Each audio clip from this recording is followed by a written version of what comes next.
Bonsoir et bienvenue pour ce nouveau numéro de votre mensuel dédié à l'actualité politique du territoire. Nous reviendrons tout à l'heure sur le lancement du mouvement Pardem dans les Yvelines. Pardem pour partie de la démondialisation. Ils entendent restaurer la souveraineté nationale. Sa responsable sera en plateau.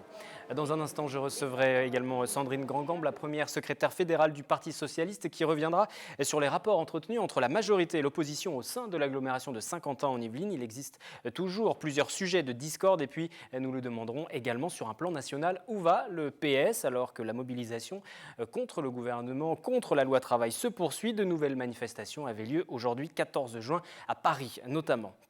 Quelques réactions pour débuter cette émission suite au double meurtre hier soir à Magnanville, un acte revendiqué par l'État islamique et qui intervient moins de 24 heures après un autre acte terroriste aux États-Unis, cette fois-ci à Orlando. Valérie Pécresse, la présidente de la région, demande l'ouverture des centres de rétention en Île-de-France.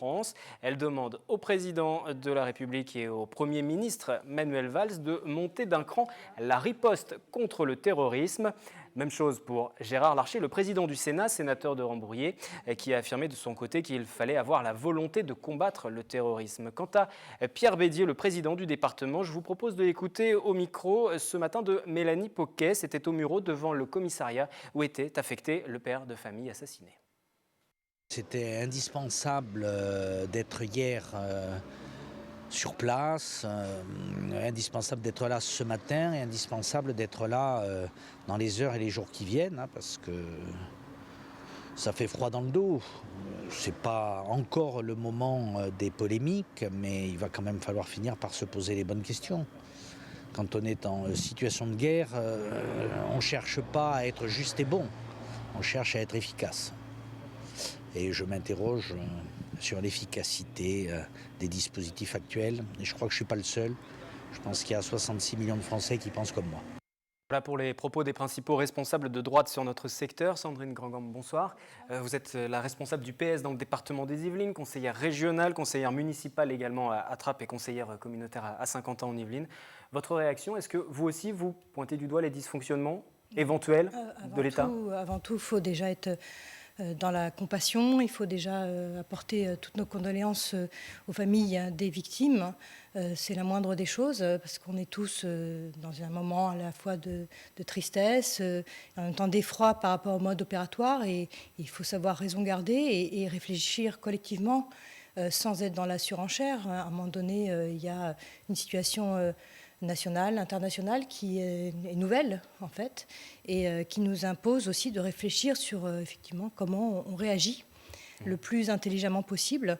Moi je pense qu'à un moment donné, il faut aussi être capable de dire que ce qui nous rassemble, c'est-à-dire nos valeurs, le pacte républicain qui est le nôtre, doit être assez fort pour justement ne pas laisser place à cet effroi qui en fait est exactement ce qui est recherché en fait. Mais on parle d'un suspect aussi qui était déjà connu des forces de police, qui éventuellement, les enquêtes le prouveront ou non, est passé entre les mailles du filet quelque part. Est-ce qu'il y a eu des dysfonctionnements ? Je pense qu'on peut Est-ce pas... qu'il faut aussi durcir le ton ? C'est ce que demandent par exemple Valérie Pécresse, Gérard Larcher, Pierre Bédier. Mais là on est dans la communication, à un moment donné il faut être dans l'efficacité.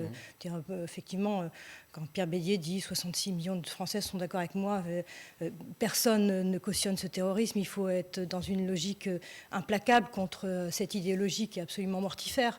Après, il faut trouver les bonnes solutions. Les bonnes solutions, c'est pas de ficher tout le monde et d'enfermer tout le monde. C'est effectivement d'être efficace. Et là, il y a des spécialistes, il y a une politique à mener. Et ce serait bien d'abord de prendre le temps de la réflexion avant de dire n'importe quoi.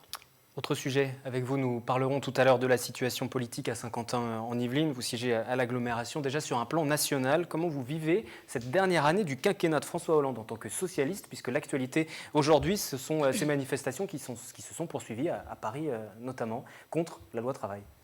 La transition est un peu difficile, parce qu'on passe d'un sujet qui est évidemment grave à un autre sujet qui est aussi important. En tant que socialiste, on est dans une période un petit peu difficile, on ne va pas le cacher, où moi, en tant que responsable de la fédération, je continue de dire qu'il y a une voie possible pour la négociation. La politique, c'est du consensus, c'est de l'écoute, et peut-être qu'il y a des étapes qui ont été loupées dans ce processus-là. Et donc, moi, je ne désespère pas, à un moment donné, de voir la raison, là encore, l'emporter, et que l'ensemble des interlocuteurs se retrouvent. Le lieu qui sera le lieu du débat, c'est l'Assemblée nationale. Et j'espère qu'à ce moment-là, quand le texte reviendra à l'Assemblée nationale, nous pourrons avoir ce débat qui n'a pas eu lieu la première fois. Mais quand on voit les manifestants qui continuent à durcir le ton, quand on voit la CGT aussi qui maintient son action, il y a même eu aussi des violences contre les forces de police cet après-midi. Est-ce que c'était vraiment à propos? Est-ce qu'il n'y a pas un moment où il faudrait mettre un temps de pause aussi? Il ne faut pas tout mélanger. Là, il y a de la contestation sociale, il y a un mouvement qui dit qu'il n'est pas d'accord contre la loi. Le droit de manifestation existe dans ce pays, jusqu'à preuve du contraire. Et puis, il y a des débordements, mais ça, c'est autre chose. Il faut traiter les sujets de manière différenciée. Il y a le mouvement social qui porte un message qui est que la loi telle qu'elle est actuellement ne convient pas et qu'il faut encore le temps du débat. Et puis, bien sûr, la condamnation de tout ce qui est acte violent, mais qui est d'une autre nature. Le PS aujourd'hui est bien seul, Europe Écologie et les Verts, le Parti communiste par exemple, qui ne veulent plus d'alliance, en tout cas certainement pas pour 2017. On a vu aussi des militants PS qui attaquent le parti pour ne pas avoir lancé l'organisation d'une primaire, par exemple. Aujourd'hui, le Parti socialiste... qui attaque en justice. Qui attaque en justice, voilà. bien sûr. Non, mais on est dans une période de flou. Voilà, on est dans un moment de reconstruction en réalité de la gauche, mais qui existe dans tous les partis politiques en réalité. On a un mouvement citoyen qui existe aussi. Vous allez interroger tout à l'heure quelqu'un qui représente ce mouvement aussi. Et il y a une interrogation sur c'est quoi le rôle des partis politiques. Et je crois que jusqu'à présent, le Parti socialiste n'a pas été en capacité de porter une voix forte justement pour dire ce qu'était la parole des socialistes. Et donc, est-ce qu'il ne faut pas recomposer le Parti socialiste aussi? Peut-être qu'il faudra pose régulièrement la question, mais il y a vraiment deux tendances et c'est affirmé aujourd'hui. Recomposer, je ne sais pas, mais en tout cas redire clairement ce que veulent les socialistes. Ça, c'est quelque chose d'important. Après, moi j'ai connu des périodes où on nous disait que le consensus n'était pas possible et à un moment donné, l'intérêt de la gauche l'emporte et fait qu'on trouve des voies de passage. Et moi, c'est ce que j'appelle de mes voeux. La primaire aujourd'hui, est-ce que vous souhaitez cette primaire, vous? Oui, elle est indispensable. C'est-à-dire que quand on regarde les sondages, même si les sondages ne font pas une élection, on voit bien qu'il y a un vrai problème à gauche. C'est-à-dire qu'on risque d'arriver en 2017 avec une élection présidentielle où le candidat de la gauche n'est pas qualifié quel qu'il soit. C'est quelque chose qui n'est pas entendable dans une démocratie. Je veux dire, moi, je ne peux pas me satisfaire de cette situation. Donc on cherche toutes les voies qui permettront d'éviter cette situation. Une des voies, c'est la primaire. Parlons de Saint-Quentin en Yvelines à présent, les tensions qui restent vives depuis le changement de majorité. Un exemple symbolique peut-être, l'affaire Aurore Berger. C'est cette élue de droite, victime de propos sexistes. Vous l'avez soutenue, ainsi que les autres élus de gauche, et vous n'avez pas apprécié la réponse du président de l'agglomération lors d'un dernier conseil d'agglomération, justement. Vous avez quitté la salle avec cet élu de droite d'ailleurs. Ça cristallise un petit peu les tensions aujourd'hui? Je pense que c'est un autre sujet. Et j'espère qu'il n'y a pas que des élus de gauche qui l'ont soutenu dans cette affaire et qu'il y a aussi des élus de droite qui se sont montrés solidaires, qui est le problème de la place des femmes en politique et du sexisme de manière générale. Après, sur la gouvernance de l'agglo, il y a un problème qui n'est pas réglé, qui est lié à un contexte à la fois local, qui est l'élargissement, avec des villes qui arrivent dans l'intercommunalité, qui cherchent aussi ce qu'est l'intercommunalité. Donc les 5 nouvelles communes qui ont rejoint Saint-Quentin. Et puis des villes qui étaient là déjà constituées avec une intercommunalité forte, qui sont en train de se diviser. Et c'est extrêmement dommageable. Et on a une gouvernance qui, pour l'instant, est absolument défaillante et qui se manifeste par un manque de respect. Et en fait, le discours de Michel Laugier, finalement, qui a fini par attaquer la gauche sur une affaire qui ne concernait pas le droit-gauche, en fait, montre bien qu'on a une... Donc sur cette affaire de sexisme en voilà, politique. qui montre bien qu'on est dans une période où, en fait, on a un président d'agglomération qui est extrêmement faible, ce qui ne s'est jamais vu. C'est-à-dire qu'on a un président, Michel Laugier, indépendamment de ses qualités personnelles, il se trouve que c'est un président qui, pour l'instant, n'arrive pas à tenir la barque. On se souvient qu'il y a eu l'élection du président et des vice-présidents, une élection qui a été annulée par le tribunal administratif pour une question d'organisation des normes qui n'avaient pas été respectées. Il y a eu un nouveau scrutin, ça n'a pas apaisé les choses. Parce que vous n'avez pas réussi à obtenir de vice-présidence, c'est pour ça? Non, ça n'a pas apaisé les choses parce que je crois que la droite, en fait, est fortement divisée et qu'il y a un problème de leadership qui n'est pas réglé. Mais ça n'est pas motivé uniquement par le fait que vous n'avez pas obtenu de vice-présidence? Non, mais le problème ne vient pas de nous. Le problème, là, pour le coup, vient pas de nous. Nous, on est en dehors, voilà. Ils ont décidé qu'on n'était pas... qu'il y avait 4 villes de Saint-Quentin qui étaient partie négligeable, dont acte. Mais en réalité, derrière tout ça, il y a un problème de gouvernance globale de l'agglomération. On ne travaille pas sur les sujets de fond. On a d'un côté la maire de Plaisir qui est en charge du projet de territoire, mais qui en fait passe son temps à dire qu'on va travailler à 12, mais on ne travaille pas à 12. On a un président d'agglo qui essaye d'être président et qui n'y arrive pas. Et on a un troisième vice-président qui... deuxième vice-président, qui continue de croire qu'il est président à la place du président. Donc ça ne peut pas marcher. Vous parlez de cette nouvelle majorité qui n'arrive pas à trouver, ce président qui n'arrive pas à trouver sa place, ces nouvelles communes qui n'arrivent pas à trouver leur place non plus, les anciennes encore moins, mais est-ce que finalement ce n'est pas votre groupe, le groupe des communes qui auparavant étaient aux manettes sur l'agglomération de Saint-Quentin, qui n'arrive pas à trouver sa place dans l'opposition aussi, tout simplement? Non, mais parce qu'aujourd'hui, il y a moins de communes de gauche. L'arrivée des nouvelles communes sont des communes de droite. Est-ce que il y a une réalité arithmétique. Votre place? Il y a une réalité arithmétique qu'à un moment donné, les villes de droite sont majoritaires. Ça ne veut pas dire que les villes de gauche n'existent plus. C'est-à-dire, à un moment donné, il faut trouver quand même... On est dans un EPCI, établissement public de coopération intercommunale. Donc, dans toutes les EPCI de France, il y a à un moment donné des gens qui s'assoient autour de la table et qui arrivent à travailler ensemble. On n'est pas normalement dans une logique partisane, qu'il y a à un moment donné une ligne politique qui l'emporte, ça va de soi, mais que tout le monde travaille ensemble et se fasse entendre, là, il n'y a pas de respect, en fait. Il y a c'est un peu un dialogue de sourds, parce que du côté de la majorité, c'est les mêmes reproches. Sauf que la majorité d'avoir un discours partisan également. Voilà, et c'est quoi la majorité aujourd'hui? C'est ce que dit M. Fourgousse, quand il annonce, par exemple, qu'il y a 5 millions qui vont être mis dans la piscine de Maurepas, dans la presse, alors que, par exemple, ce sujet-là n'a jamais été évoqué, n'a jamais été tranché, mais même par la droite. Le problème, ce n'est pas que nous, on n'ait pas les informations, c'est que la droite elle-même n'a pas les informations. À un moment donné, c'est juste pas entendable. C'est-à-dire qu'on est dans un système qui, normalement, fonctionne de manière démocratique. Donc, il y a des décisions qui doivent être prises par délibération de manière démocratique. Pour l'instant, ce n'est pas le cas. On a un vice-président qui, tout à coup, dit tiens, on va mettre 5 millions. Ah ouais? Et pourquoi? Et quand est-ce que ça a été décidé? Ce serait une annonce. Vous imaginez bien que ça devrait passer. Ça devra passer de toute façon. Mais pourquoi? Parce que M. Fourgousse l'a décidé? C'est lui qui gère l'agglomération. Et ensuite les élus. Mais je ne sais pas, moi, si la décision sera présentée. Est-ce que Michel Laugier a acté qu'à un moment donné, on mettait 5 millions sur la piscine de Maurepas? Moi, je ne sais pas si c'est bien, si c'est pas bien. Est-ce que les piscines doivent être intercommunales? C'est un vrai travail. Travaillons. Au lieu de faire des annonces comme ça, parce que M. Fourgousse a décidé que, voilà, lui, il gère en fait les piscines, il gère le prisme, il gère l'économie, il gère tout et il gère rien. Donc les critiques aujourd'hui se concentrent sur le maire d'Elancourt? Non, sur l'absence d'un vrai président qui dit où on va. Nous, on ne conteste pas, à un moment donné, l'autorité d'un président qui dit où on va, après en avoir délibéré collectivement. Pour l'instant, il est incapable de faire ça. Je voudrais juste, pour conclure, vous faire réagir sur un autre sujet, c'est celui de l'aménagement, la question du quartier des Bécanes, par exemple, quartier de la Verrière. La Verrière avait présenté un projet, l'agglomération s'y oppose, pose son veto et parle d'une urbanisation trop dense, mal pensée, et la Verrière aujourd'hui demande à l'État d'intervenir. Sauf que le sujet, c'est pas ça, c'est qu'à un moment donné, l'agglo accompagne le projet jusqu'à ce que M. Fourgousse dise non. On en revient au maire d'Elancourt. Mais la réalité, c'est ça. Excusez-moi de dire la réalité. La réalité, c'est qu'à un moment donné, regardez le site de Saint-Quentin. Dans les grands projets de Saint-Quentin, il y a le site des Bécanes.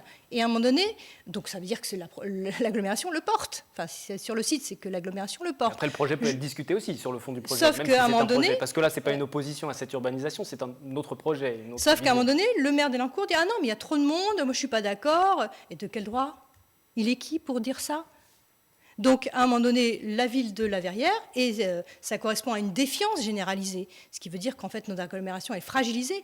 La ville de la Verrière, mais c'est le cas d'un certain nombre d'autres villes, disent, puisque c'est ça, puisque l'agglomération n'est pas en capacité de gérer l'aménagement du territoire, alors que c'est que sa compétence, la compétence aménagement sur cette zone, puisque nous en avons la possibilité, on va la redonner à l'État.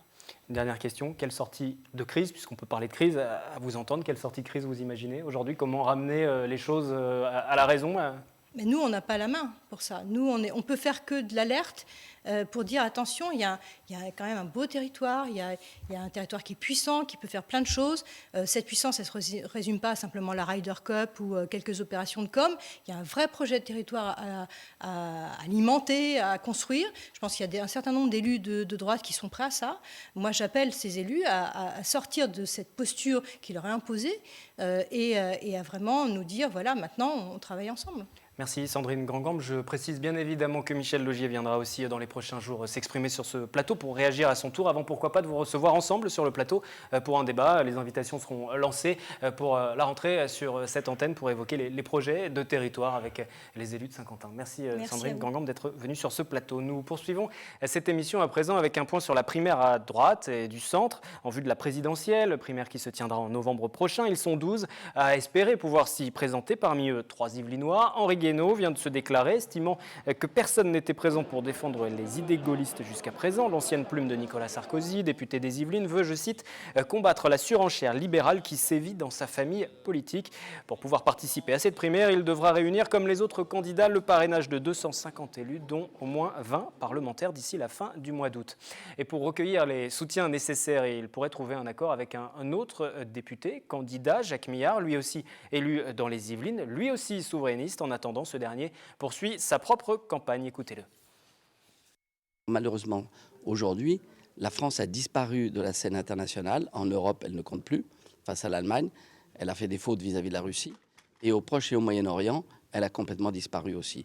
Et ce que je souhaite, c'est que mon pays revienne dans le concert des nations pour dire ce qu'il a à dire, d'une manière libre, souveraine et déterminée.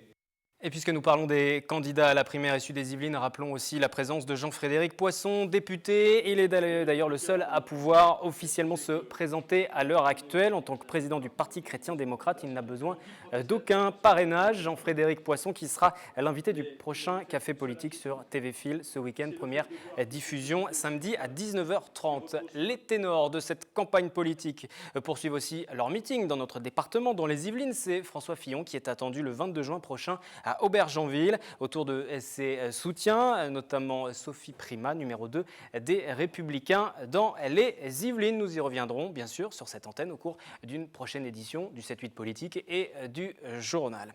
Seconde invitée aujourd'hui du 7-8 politique, Patricia Saint-Georges, responsable du Pardem 78, le Pardem pour Parti de la démondialisation. Bonsoir et bienvenue en plateau. L'antenne yvelinoise du Pardem a été présentée le week-end dernier, c'était dans un des cafés de Versailles. Dans les grandes lignes, déjà, votre ambition, c'est de démondialiser. Ça signifie quoi, démondialiser ? Sortir du néolibéralisme mondial. C'est un programme assez conséquent. Oui, c'est vaste. Comment on démondialise ? Parce que s'extraire d'une mondialisation qui a été construite année après année, ça semble non pas utopique, mais difficile. Disons que ça passe d'abord, premier pas, par la sortie de l'Union européenne, accompagnée bien sûr de la sortie de l'euro. Et il ne faut pas croire que nous serons isolés si nous quittons l'Union européenne. D'abord, il y a beaucoup de gens en France qui commencent à venir à cette idée, à se dire qu'il n'est pas normal que nous ne puissions pas décider pour nous-mêmes. Je prends le cas de la loi El Khomri, par exemple, qui est directement issue de directives européennes qui veulent plus d'austérité, plus de possibilités pour les patrons de licencier, de négocier des salaires à la baisse, puisque le grand point négatif, me semble-t-il, de la loi El Khomri, c'est qu'un salarié va se trouver face à son patron, seul, sans pouvoir s'en référer à une convention collective qui le protégerait. L'idée de sortir de l'Europe, comme le fait l'Angleterre par exemple, de l'Union européenne, comme le fait l'Angleterre, le Brexit, oui. Donc l'Angleterre a raison, vous soutenez... Nous soutenons le Brexit, bien sûr. Pour être tout à fait clair, il faut mettre c'est la fin de l'Europe, que tous les pays sortent finalement. Ah, ça, on ne peut pas le dire aussi brutalement. Je ne sais pas ce qui se passera. Je pense que si la France sortait de l'Union européenne, oui, ça ferait des vagues. Je vous le disais tout à l'heure, vous avez présenté à Versailles votre mouvement, votre antenne départementale. Nous avons rencontré à cette occasion quelques sympathisants. Écoutez-les au micro de Patrick Jacques de Dixmude. Si on veut résoudre les problèmes qui sont posés avec les partis traditionnels, tels qu'ils se sont constitués, au stade où ils sont rendus, le discrédit total qui est jeté sur le concept de gauche qui est complètement flou et galvaudé, on ne sait plus ce que ça veut dire, ne permet plus de s'appuyer sur les forces politiques existantes pour changer la société. On ne sait plus le faire. Moi, je suis travailleur aux finances publiques. Je suis confronté aux suppressions d'emplois depuis 20 ans. Et nous, en tant que militants syndicalistes agissant dans les syndicats, on estime que c'est par la grève générale et la mobilisation des travailleurs qu'on pourra obtenir le retrait des directives européennes qui sont traduites en France. Et à un moment donné, en refusant les directives européennes, on s'opposera à la remise en cause des traités européens. On comprend en écoutant ces deux sympathisants qu'il y a aussi une grande déception envers la politique, envers les politiques, peut-être une déception encore plus grande vis-à-vis de la gauche. Est-ce que c'est ça qui motive aussi la création de votre formation ? Bien sûr, la gauche, c'est quoi maintenant, la gauche ? Est-ce qu'on peut dire que le PS, qui est au pouvoir, fait une politique de gauche ? Franchement pas. Il continue la politique précédente de droite. On pourrait même dire qu'il la rempire. C'est pour ça qu'aujourd'hui, vous dites avec le PARDEM que le clivage gauche-droite n'a pas de sens ? Non, il n'a plus de sens, malheureusement. J'en reviens à votre ligne directrice, sortir de l'euro, de l'Union européenne. C'est aussi une idée qu'on retrouve dans une autre formation, l'UPR, l'Union populaire républicaine, par exemple. Pourquoi ne pas vous rapprocher et pourquoi un nouveau mouvement ? Nous avons des points de dissension avec l'UPR. Entre autres, l'UPR dit qu'il sortira de l'Union européenne grâce à l'article 50, je crois, qui fait que... il est dans les traités, cet article.